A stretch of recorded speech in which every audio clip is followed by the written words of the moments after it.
Bienvenue à la Fête des Tabernacles 2022. Comme il est merveilleux d'être ici une fois de plus, assemblés en tant que peuple de Dieu, pour célébrer l'une des fêtes divines. En fait, deux des fêtes divines, en comptant le dernier grand jour. Ce message de la soirée inaugurale est enthousiasmant pour moi parce que j'aime beaucoup cette soirée. Nous avons l'occasion de voir de vieux amis, de rencontrer de nouvelles personnes, et il y a une effervescence spéciale dans la salle quand nous nous réunissons pour commencer la fête des tabernacles. Le monde considère ces fêtes comme de l'esclavage. Les gens disent c'est de l'esclavage, de la servitude. C'était pour les Juifs seulement et non pas pour l'humanité en général. Un passage qu'ils utilisent pour dire que c'est de l'esclavage, c'est Lévitique 23, là où ces jours saints, ces fêtes, sont mentionnés. Il est écrit dans Lévitique 23, au verset 42, «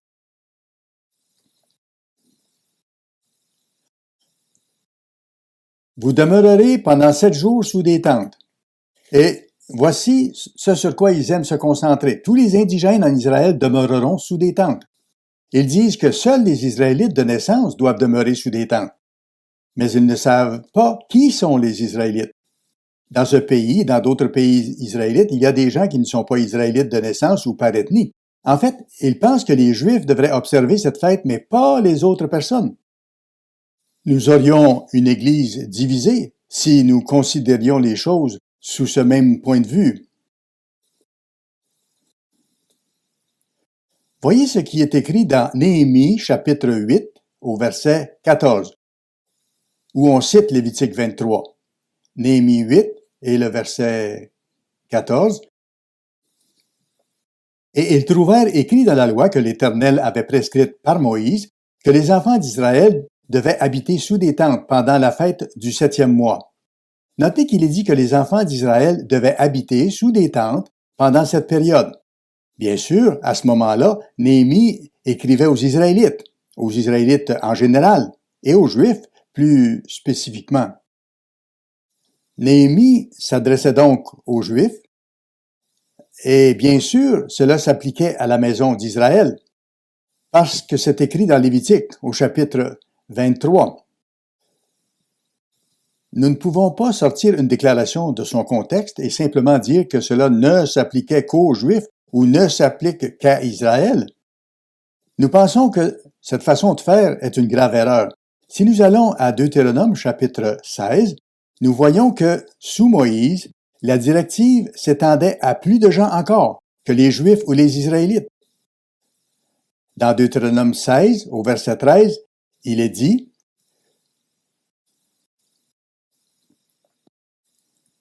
« Tu célébreras la fête des tabernacles pendant 7 jours, quand tu recueilleras le produit de ton aire et de ton pressoir. Tu te réjouiras à cette fête, ton fils et ta fille. » Remarquez bien qu'il est dit aussi « ton serviteur et ta servante. » Souvent, les serviteurs et les servantes étaient issus de groupes d'origines différentes. Au fil du temps, ils ont fait venir des esclaves ou des serviteurs d'autres régions. Il y avait des serviteurs et des servantes. Nous savons que quand les enfants d'Israël sont sortis d'Égypte, ils étaient une multitude mixte. Les enfants d'Israël devaient-ils observer ces directives alors que tous les étrangers parmi eux ne les observeraient pas? Remarquez ce qui est dit ensuite. « Et le Lévite, l'étranger, l'orphelin et la veuve qui seront dans tes portes. » Nous savons que Jésus a observé la fête des tabernacles. Nous lisons cela dans Jean au chapitre 7. Peut-être que ce passage sera cité pendant la fête. Vous pouvez vérifier. Jean dit que Jésus a observé la fête des tabernacles. Il a attendu que ses frères montent. Il leur a dit, « Montez, vous, à cette fête. » Lorsque ses frères furent montés à la fête, il y monta aussi lui-même, non publiquement, mais comme en secret. Il n'a parlé que vers le milieu de la fête. Un autre passage de l'Écriture, qui sera certainement lu au cours de cette fête, est le chapitre 14 du livre de Zacharie. C'est bien que nous lisions ces versets plus d'une fois. Nous voyons ici qu'il est question de la toute fin de l'ère actuelle, après le retour du Christ. Dans Zacharie, chapitre 14, au verset 9, il est dit ceci. L'Éternel sera roi de toute la terre. En ce jour-là, l'Éternel sera le seul Éternel, et son nom sera le seul nom. Si vous allez au début du chapitre, il est dit « Voici le jour de l'Éternel arrive ». Il parle de la façon dont ses pieds vont se poser sur le mont des Oliviers, qui va se fendre en deux. Il y aura des eaux vives qui couleront moitié vers la mer occidentale et moitié vers la mer orientale. Cela va se passer dans le futur, c'est encore à venir. Puis nous lisons au verset 16, « Tous ceux qui resteront de toutes les nations venues contre Jérusalem, parlant du grand conflit qui aura lieu à la toute fin, monteront chaque année pour adorer le roi, l'Éternel des armées, et pour célébrer la fête des tabernacles. S'il y a des familles de la terre qui ne montent pas à Jérusalem pour adorer le roi, l'Éternel des armées, la pluie ne tombera pas sur elles. » On parle ici de toutes les familles de la terre, non pas des Juifs ni des Israélites. Si la famille d'Égypte, ce ne sont pas des Israélites, ne monte pas, si elle ne vient pas, la pluie ne tombera pas sur elle. Elle sera frappée de la plaie dont l'Éternel frappera les nations qui ne monteront pas pour célébrer la fête des tabernacles. Ce sera le châtiment de l'Égypte, le châtiment de toutes les nations qui ne monteront pas pour célébrer la fête des tabernacles. C'est ce qui est dit au verset 19.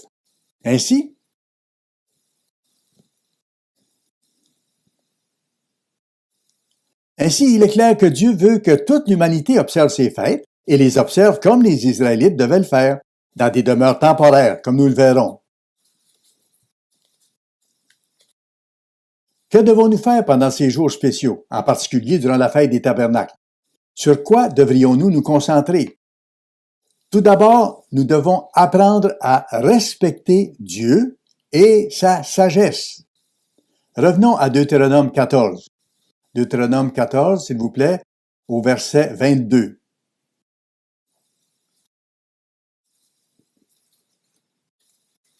Tu lèveras la dîme de tout ce que produira ta semence, de ce que produira ton champ chaque année. Chaque année, nous devons mettre de côté notre dîme. Dans quel but? Notez que ce n'est pas la dîme que nous versons à l'Église ici. C'est celle que nous mettons de côté afin d'observer toutes les fêtes de Dieu, mais surtout la fête des tabernacles, durant laquelle nous dépensons une plus grande partie de cette somme. Il dit, « Et tu mangeras devant l'Éternel ton Dieu, dans le lieu qu'il choisira pour y faire résider son nom. La dîme de ton blé, de ton mou, de ton huile, afin que tu apprennes à craindre toujours l'Éternel ton Dieu. » Pour que nous apprenions à craindre et à respecter Dieu, à respecter la sagesse de Dieu. Parce que c'est là le problème dans le monde d'aujourd'hui. Les gens ne respectent pas Dieu, ils ne craignent pas Dieu, ils ne croient pas qu'il entend ce qu'il dit. Comme l'ont fait Adam et Ève, l'humanité en général veut déterminer par elle-même ce qui est bien et ce qui est mal. Mais le résultat final est un désastre depuis déjà 6000 ans. Nous nous réunissons donc pour apprendre à craindre l'Éternel, notre Dieu. Comment pouvons-nous faire cela? Certainement par notre façon de vivre et de nous conduire, mais aussi par un moyen plus formel qui est mentionné dans le livre de Néhémie au chapitre 8.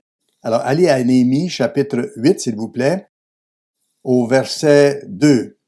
Alors que ces gens observaient à ce moment-là la fête des trompettes. Commençons par Néhémie, le chapitre 7, le dernier verset, fin du verset 73. Le 7e mois arriva et les enfants d'Israël étaient dans leur ville. Néhémie 8. Alors tout le peuple s'assembla comme un seul homme sur la place qui est devant la porte des eaux. Ils dirent à Esdras, le scribe, d'apporter le livre de la loi de Moïse prescrite par l'Éternel à Israël. Et le sacrificateur Esdras apporta la loi devant l'assemblée composée d'hommes et de femmes et de tous ceux qui étaient capables de l'entendre. C'était le premier jour du 7e mois. C'était donc la fête des trompettes. Esdras lut dans le livre depuis le matin jusqu'au milieu du jour, sur la place qui est devant la porte des eaux. C'est semblable à ce que nous faisons à la fête des tabernacles. Leurs assemblées étaient peut-être un peu plus longues que les nôtres, car nous nous réunissons généralement le matin de 10h, 10h30 jusqu'à midi. Puis, il est dit, « Tout le peuple fut attentif à la lecture du livre de la loi. » Tout le peuple fut attentif à la lecture du livre de la loi.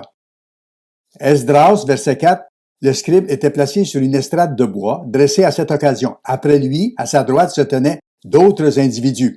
Ils ont donc érigé une plateforme de bois plus élevée que les gens pour que ceux-ci puissent bien voir les orateurs. Ce n'était pas pour se glorifier, mais simplement pour que les gens puissent voir. Nous le faisons régulièrement et nous ne sommes pas seuls. C'est comme cela dans les événements politiques et dans les conférences de toutes sortes à travers le monde. Alors, on voit dans le contexte qu'à ce moment-là, ils ont érigé une plateforme spéciale pour que les gens voient bien. Verset 5. Esdras ouvrit le livre à la vue de tout le peuple, car il était élevé au-dessus de tout le peuple. Et lorsqu'il l'eut ouvert, tout le peuple se tint en place, une marque de grand respect. Esdras bénit l'Éternel, le grand Dieu, c'était une prière, et tout le peuple répondit en levant les mains. Amen, Amen. Et ils s'inclinèrent et adorèrent l'Éternel, le visage contre terre. C'est pour cela que nous nous inclinons lors d'une prière. C'est une forme d'adoration. Il mentionne ensuite d'autres personnes qui étaient là. Et les Lévites expliquaient la loi au peuple. Et chacun se tenait à sa place. Ils lisaient distinctement dans le livre de la loi de Dieu et ils en donnaient le sens pour faire comprendre ce qu'ils avaient lu. C'est ce qu'ils faisaient. Les Lévites expliquaient la loi. C'est ce que j'essaie de faire en ce moment. Et c'est ce qui se passera tout au long de la fête des tabernacles, alors que les ministres se lèveront pour donner des sermons et des sermonnettes, pour rendre le livre que nous appelons la Bible, non seulement la loi, les 5 premiers livres, mais toute la Bible, compréhensible, en donnant le sens des Écritures. Nous ferons exactement comme eux ont fait. La voix de Dieu est la voix de la vraie liberté. La Pâque représente Jésus-Christ, mourant pour nos péchés, payant l'amende que nous avons encourue, de sorte que nous n'ayons pas à mourir définitivement, mais que nous puissions être ressuscités, libérés. Nous sommes ainsi libérés de la mort. Les jours des pains sans levain montrent que nous devons faire notre part, en réponse à ce sacrifice, pour sortir de l'esclavage du péché, sortir de l'Égypte. C'est aussi une forme de libération qui permet d'entrer dans un monde nouveau. Le dernier jour des pains sans levain, nous traversons la mer Rouge, pour ainsi dire, baptisés dans cette mer, et nous en ressortons avec un nouveau mode de vie, mettant à mort le vieil homme que nous étions. Nous devenons alors un nouvel individu, libéré. Le jour de la Pentecôte montre que nous avons absolument besoin de l'aide de Dieu. Il nous appelle comme prémisse et nous donne le Saint-Esprit pour graver sa loi dans nos esprits et dans nos cœurs, afin de nous libérer des conséquences du péché. Même si nous pouvons être pardonnés, le péché laisse des séquelles et certaines d'entre elles sont pénibles. La fête des trompettes montre que Dieu veut sauver l'humanité et va sauver l'humanité. Il reviendra ici-bas pour nous empêcher de nous détruire et il nous donnera ensuite une vie nouvelle, libérant l'humanité de toutes les voies mauvaises qui l'amènent à la destruction.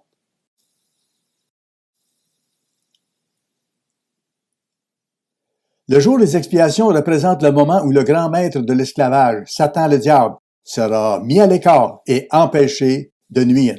Quant à la fête des tabernacles, elle dépeint un nouveau mode de vie, un mode de vie bien différent des derniers 6000 ans.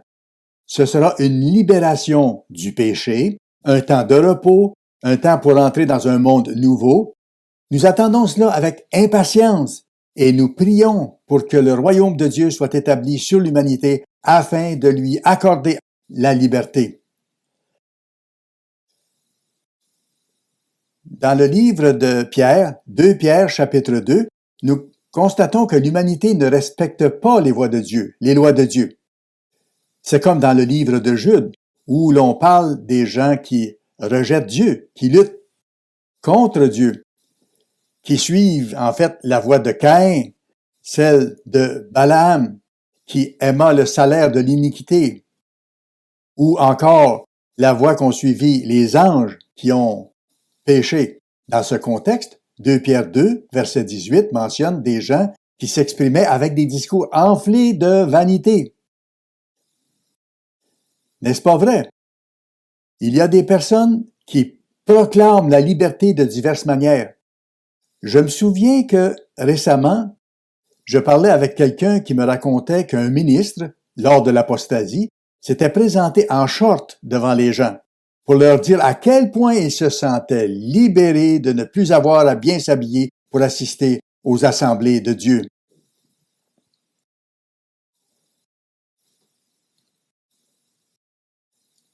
Vous savez, nous nous présentons bien vêtus devant Dieu et devant Jésus-Christ. Nous leur témoignons ainsi respect et honneur en venant ici habillés convenablement pour la circonstance.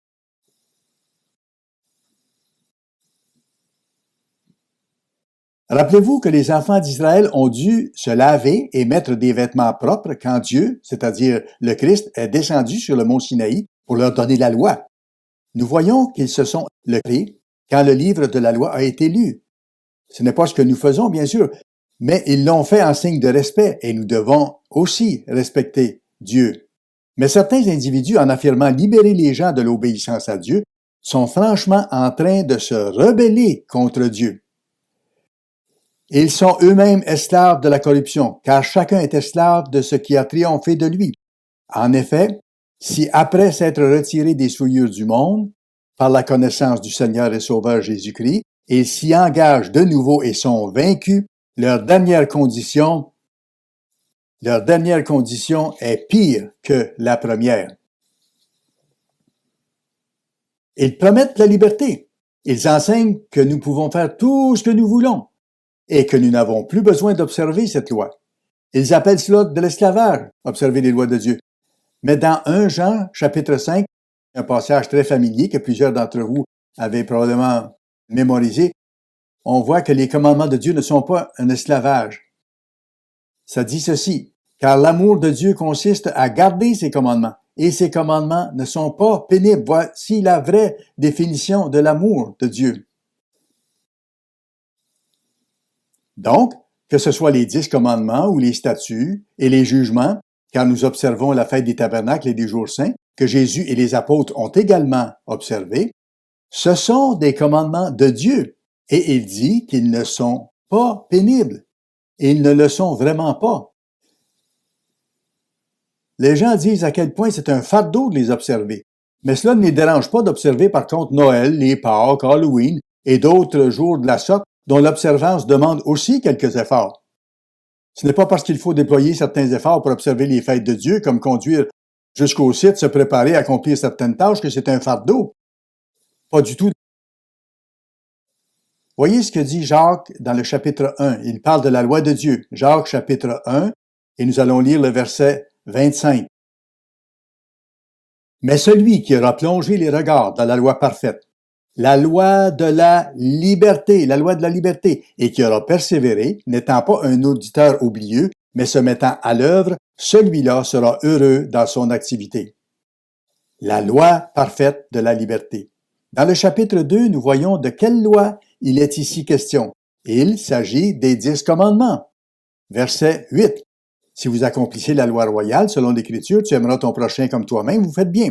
Mais si vous faites du favoritisme, vous commettez un péché. Vous êtes condamnés par la loi comme des transgresseurs.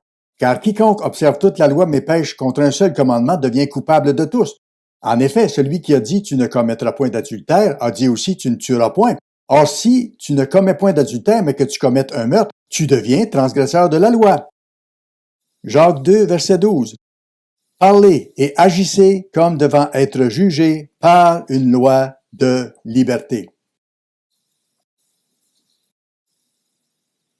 La loi de la liberté, la loi de Dieu, les 10 commandements spécifiquement ici, mais les autres lois de Dieu, pas seulement le sabbat de chaque semaine hebdomadaire, mais les sabbats qu'il nous a donnés comme jours spéciaux dont nous devons nous souvenir, des jours qu'il va confirmer comme nous l'avons vu dans Zacharie 14, quand le monde entier sera censé observer la fête des tabernacles et venir devant Dieu pour apprendre à craindre l'Éternel, notre Dieu toujours. C'est ce qui va se passer. Revenons à Néhémie, s'il vous plaît. Nous verrons qu'ils ont observé la fête des tabernacles, pas seulement la fête des trompettes, mais ils ont également observé la fête des tabernacles. Néhémie 8, verset 14. Et ils trouvèrent écrit dans la loi que l'Éternel avait prescrite par Moïse que les enfants d'Israël devaient habiter sous des tentes pendant la fête du 7e mois. Le mot tente signifie abri, hutte, chalet ou tabernacle. Il s'agit simplement d'un lieu d'habitation temporaire, un pavillon par exemple. Ils devaient habiter dans ces lieux d'habitation temporaires. Et c'est exactement ce qu'ils ont fait, littéralement.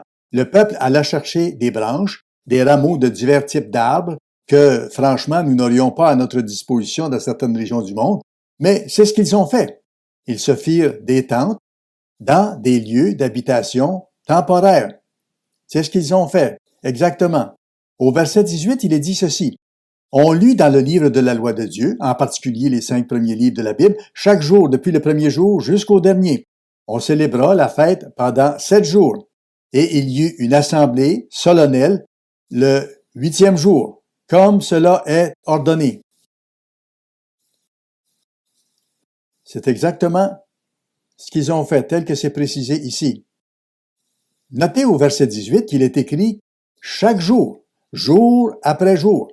C'est pourquoi nous le faisons ici, à la fête des tabernacles.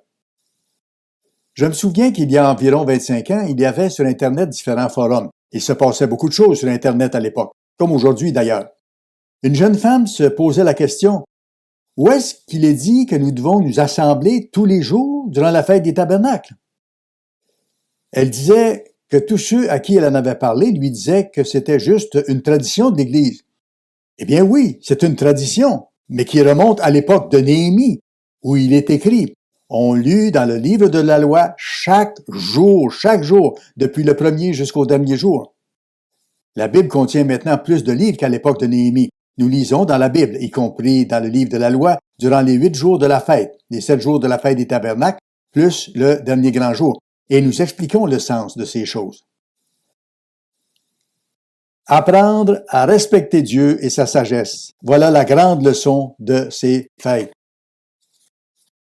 Nous allons bien sûr aussi manger, boire et fraterniser à la manière de Dieu. J'ajoute à la manière de Dieu, parce que parfois certains centrent malheureusement leur attention uniquement sur cela. Dépenser beaucoup d'argent pour satisfaire leurs désirs, manger, boire, se saouler même, et faire toutes sortes de choses inconvenantes qui ne sont pas correctes.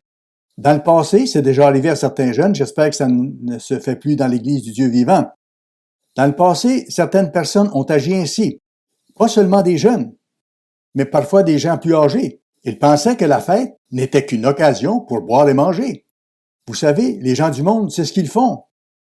Ils peuvent passer leur soirée à boire. Lors des congés du printemps, par exemple, ils se rendent sur les plages de Panama City et à divers endroits comme ça, à Daytona Beach, pour se retrouver en état d'ébriété, au milieu de bagarres d'ivrognes. Certains le font chaque année pendant les congés du printemps. Est-ce cela la fête des tabernacles? Pas du tout. Nous y allons pour apprendre à craindre Dieu. C'est le but premier de nos célébrations. Dieu veut aussi que nous profitions des choses physiques que nous avons. Allons encore une fois à Néhémie au chapitre 8, s'il vous plaît. Néhémie, chapitre 8, verset 9. Il est écrit ceci.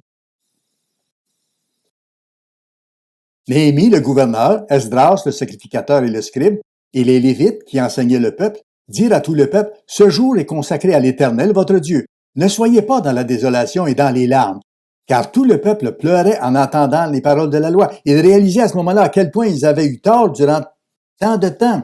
C'était une raison pour laquelle ils étaient allés en captivité. Ils en avaient été délivrés, mais même après être sortis de captivité, ils étaient retombés dans les péchés une fois de plus. La fête les ramenait à la réalité, comme l'avait sans doute fait la fête des trompettes et les expiations qu'ils avaient célébrées.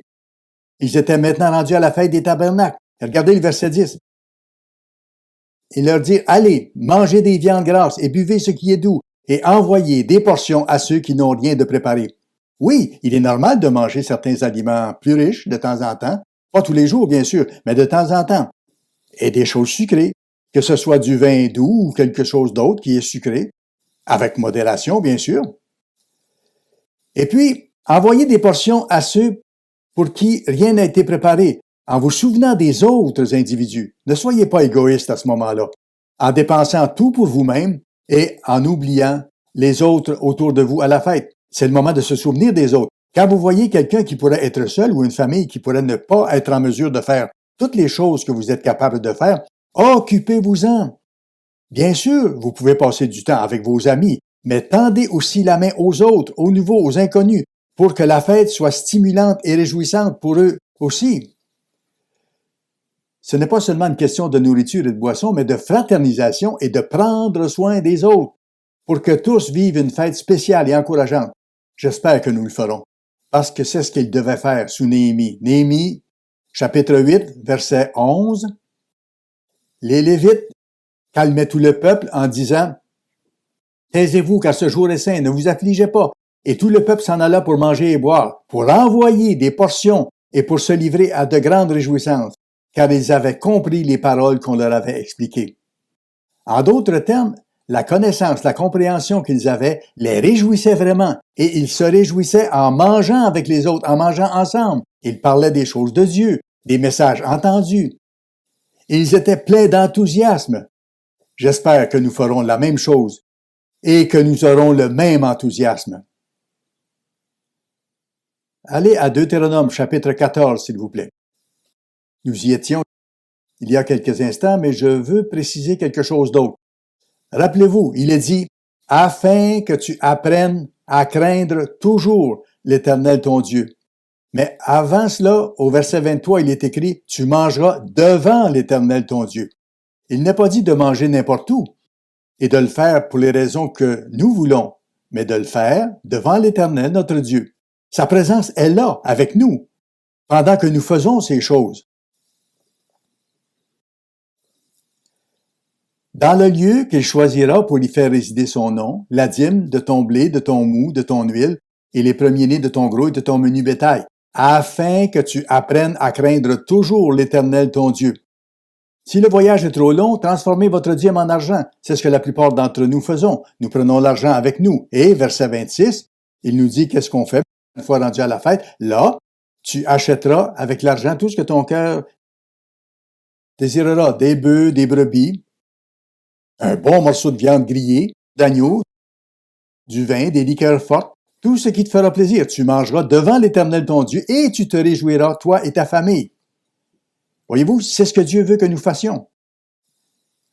Remarquez ce que dit Ecclésiaste, chapitre 3, verset 12. Chapitre 3, verset 12. La même chose est mentionnée à d'autres endroits également.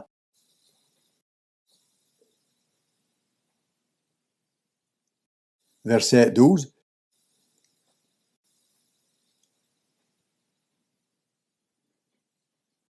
Ecclésiaste 3, verset 12. J'ai reconnu qu'il y a de bonheur pour eux, pour les êtres humains, qu'à se réjouir et à se donner du bien-être pendant leur vie.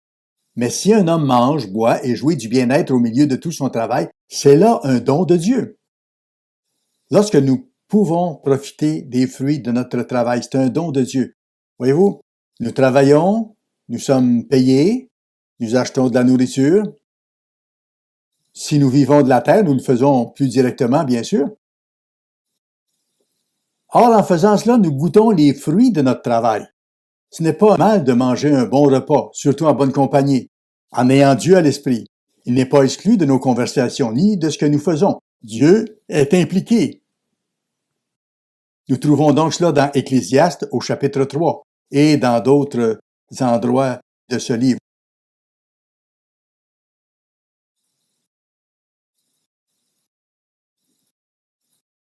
La troisième chose que nous faisons, en plus d'apprendre à toujours craindre Dieu, de manger, boire et fraterniser avec les gens, comme si nous étions avec Jésus-Christ et Dieu le Père, nous nous réjouissons.